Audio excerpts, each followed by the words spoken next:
Wow, just wow.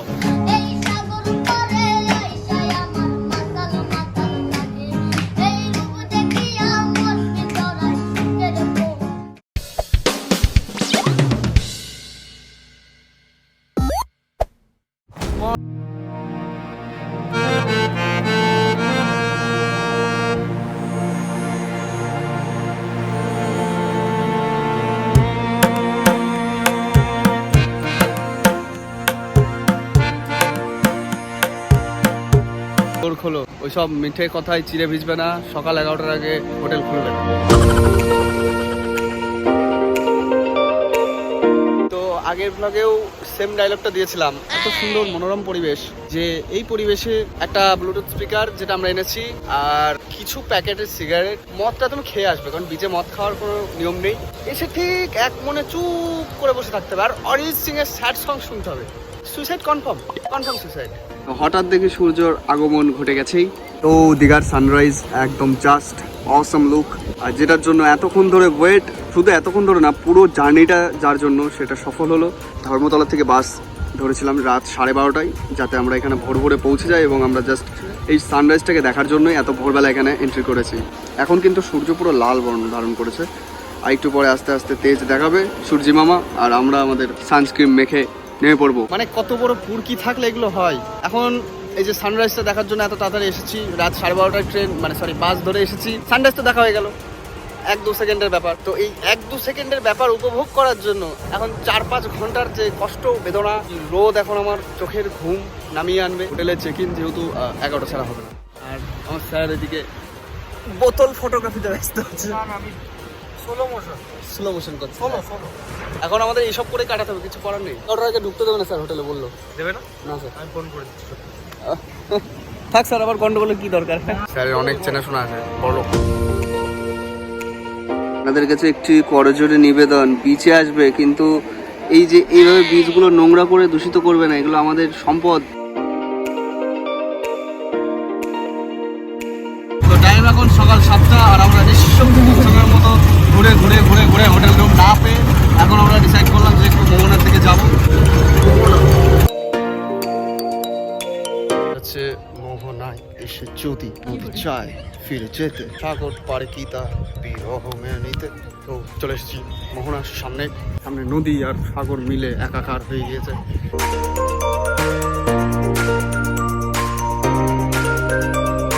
কোনটা নদী কোনটা সাগর স্যার বোঝাই যাচ্ছে না কিছু স্যার। আমি এটা মানে কঠিন সমস্যায় ভুগছি এখন।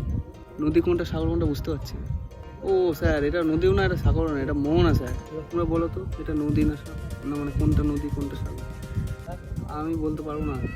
আমার শরীর খারাপ, আমি সানরাইজের পুরকির কারণে এখন রুম খুঁজে পাইনি। এটা নদী, আর ওইদিকে আছে সাগর।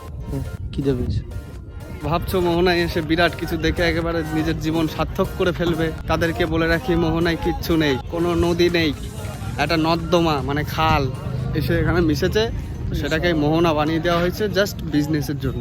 সূর্যের জন্য আমরা নাকি এত তাড়াতাড়ি এসে পৌঁছেছি সানরাইজ দেখবো বলে, সে সূর্য আজকে বেইমানি করে দিল। তাই এই আকাশ পাতাল সূর্য চাঁদ কাউকে বিশ্বাস করবেন না, বিশ্বাস করে ঠকেছে, আর তোমরা গার্লফ্রেন্ডকে বিশ্বাস করো। সূর্যের তাপ ক্রমশ বেড়েই চলেছে, আর সূর্য ক্রমশই আমাদের স্ট্যামিনাগুলো চুষেই চলেছে পাইপের মাধ্যমে।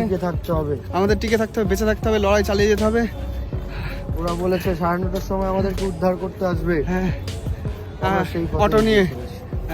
আর আমরা হয়তো ডিহাইড্রেশনে ভুগছি, একটু জল দরকার, না পাচ্ছি সমুদ্রের জল খেতে। যতক্ষণ না আমাদের রেস্কিউ টিম আসছে ততক্ষণ দেখতে হচ্ছে কী হয় ব্যাপারটা। আপনারা কেউ স্কিপ করবেন না, দেখতে থাকুন, সঙ্গে থাকুন, পাশে থাকুন। এই আনন্দ ডিসকভারি চ্যানেল নিয়ে তো অর্ডার করা হলো খাবার, কচুরি। তো এটা আমি তো খাওয়া দাওয়ার পরেও 2 ঘন্টা কেটে গেছে, এখন বাজে 11:15, আর আমরা ফাইনালি আমাদের রুমে। একটু ব্লগটা একটু মানে স্টপ করছি, কারণ একটু ঘুমের দরকার, শরীর একদম চলছে না, জাস্ট ঘুমাতে চাই, তারপরে আবার স্নান করতে যেতে হবে। তো ফাইনালি ঘুম থেকে উঠে আমরা বেরিয়ে পড়েছি এখন উদয়পুরের উদ্দেশ্যে। স্নানটা আমরা উদয়পুরে গিয়েই করবো, কারণ উদয়পুরে খুব সুন্দর জায়গা। আর উদয়পুরে যারা যারা গেছে তারা তো জানোই ওখানে কি হয়। এইটা হচ্ছে দীঘা স্টেশন। এই দীঘা স্টেশন থেকে বেরিয়ে একদম পশ্চিম দিকে সোজা হেঁটে চলে আসবা, কোনো টুকটুকি নেওয়ার দরকার নেই, সোজা হেঁটে চলে আসবা। যে দেখবে একটা মোড় পড়বে, এই মোড়ের থেকে হ্যাঁ এই যে বাঁ দিকে যে রাস্তা ঢুকে গেল, একদম বাঁ দিকে সোজা গিয়ে ডান হাতে মারবা, দেখবে সব নিউ দীঘার হোটেল।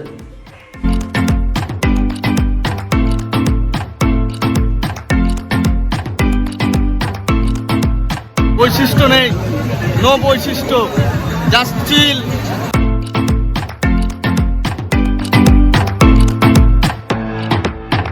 হ্যাঁ বল, কেমন লাগছে স্যার? খুব ভালো। জলটা একটু সাদা হলে ভালো হতো। সাদা আছে না জলটা? হ্যাঁ সাদাই স্যার। আচ্ছা, সাদা জল হলে ভালো তো, না লাল জল?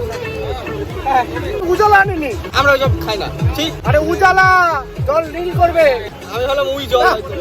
না, মোটামুটি আইসক্রিম সার্ভিসও আছে এখানে, দেখে বোঝা গেল। যাই হোক, উদয়পুরে একটা মারাত্মক খুশি। সবাই তো ব্লগে এসে উদয়পুরের বদনাম করতো। এই যে একেবারে দেখেছো, মানে জলের মধ্যে বসে আছে, বুঝতে পারছো ব্যাপারটা? মানে এটা অমায়িক। যারা দীঘায় আসতে চাইছো তারা উদয়পুর আসো। এখানে দীঘায় যেও না, উদয়পুর যাও। উদয়পুর ব্যবস্থা, বিরাট ব্যবস্থা। পিছনে বক্স চলছে, সবাই মদ খাচ্ছে টেবিলে বসে। আমরা শুধু কাঁকড়া অর্ডার করছি, না হলে বসতে দেবে না। আমরা তার মদ খাবো না, কারণ আমরা ভালো ছেলে। এইবার আমরা নামবো স্নান করতে, এনজয় করি। উদয়পুর অবশ্যই সবাই আসো। উদয়পুর না আসলে পুরো দীঘা মিস। দীঘা থেকে মাত্র 5 কিলোমিটার দূরে। টোটো ফোটো ধরলে 150 টাকা বলবে, 100 টাকা বলবা, কমিয়ে দেবে, ঠিক আছে? গান বাজছে, মানে সেই আজ হয়ে পানি পানি সানি পানি। উদয়পুর আসবে, মদ খাবে না। দেখলাম এখানে আস্তে আস্তে ছিল যারা টেবিলে মদ রেখে, পুলিশ এসে তাদের মানে মদ ওখান থেকে ফেলে দিচ্ছে পুরো ডিরেক্ট, কোনো কথা নেই, এটাকে কিছু বলছে না, জাস্ট মদটা টেবিলে ফেলে দিচ্ছে। ওরা আবার পুড়িয়ে খাচ্ছে। এখানে একটা নিয়ম আছে, সেটা হচ্ছে টেবিলে রাখবে না, বাস হাতে ধরে খাবে, ঠিক আছে? অনেকটা ভাটা হয়ে এসেছে, বীজটা দেখতে পাচ্ছ, বিশাল একটা মানে সুন্দর ব্যাপার। এদিকে তো একদম মানে জাস্ট মদের ফোয়ারা। এখানে এনজয় করো, এসে খুব এনজয় করো। দেখো আমার পা, দেখো দেখো, একদম জাস্ট অসম।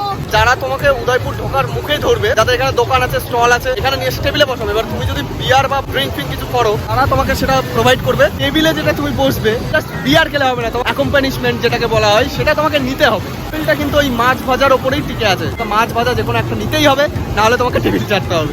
আমাদের যে দোকানের উনি আমাদেরকে মানে প্রত্যেক আধা ঘন্টা পর পর আমাদের সামনে এগিয়ে দিচ্ছে আরো।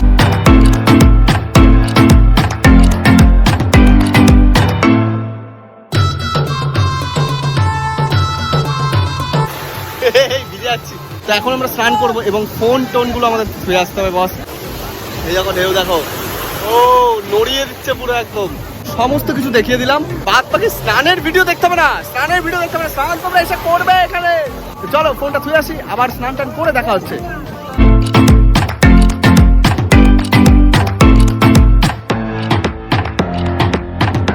তো নর্মাল যারা ব্লগার আছে তাদের ব্লগে কি থাকে, স্নান করতে যাচ্ছে, দীঘায় ঘুরতে যাচ্ছে, মোটামুটি স্নান টান করার পরে অ্যাটলিস্ট হোটেলে আসছে, সেইটুকু তো দেখায়। আমি তো নর্মাল ব্লগার না, আমার তো অ্যাবনর্মাল ব্লগ। এই এখানে চলে যাচ্ছি, ওই দীঘা মার্কেটে, ওই হোটেলে, ওই খেতে চলে যাচ্ছে, এই দুম করে মোহনায় চলে গেল। আমার টেলিপোর্টের ক্ষমতা পেয়েছি তো ভগবানের কাছ থেকে।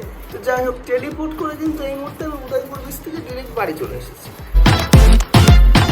আর দীঘায় গিয়ে আমি যাকে মিস করেছি, আমি ফার্স্ট টাইম যার সাথে দীঘায় যাই, তবে ও যেতে পারিনি। কিডনি ফিডনি কিছুই না, ওর একটু সমস্যা, ওর একটু বিরিয়ানি খায় তো বেশি, এই জন্য একটু পেটে যন্ত্রণা শুরু হয়েছিল, কারণে ও যেতে পারেনি। নেক্সট যখন দীঘায় যাবো, টুকু শিওর যে আমি বিয়ে করে বউকে নিয়ে যাবো। আর যাই দীঘায় গিয়ে যা দেখেছি, সিঙ্গেল কেউ যাবে না, বিয়ে করে যাবে। যদি বিয়ে না করে বান্ধবী টান্ধবী থাকে তোমাদের, তাহলে বান্ধবী নিয়ে যাবে। আমি যে দীঘায় গিয়ে তোকে মিস করেছি, তুই কি মিস করেছিস? অবশ্যই। তো ভিডিওটা যদি ভালো লেগে থাকে তাহলে একটা লাইক করে দিও, আর অবশ্যই কমেন্ট করে জানাবে ভিডিওটা কেমন লাগলো। চ্যানেলটাকে সাবস্ক্রাইব করে রাখবে এরকমই নর্মাল ব্লগ দেখার জন্য। সাবস্ক্রাইব করে দাও।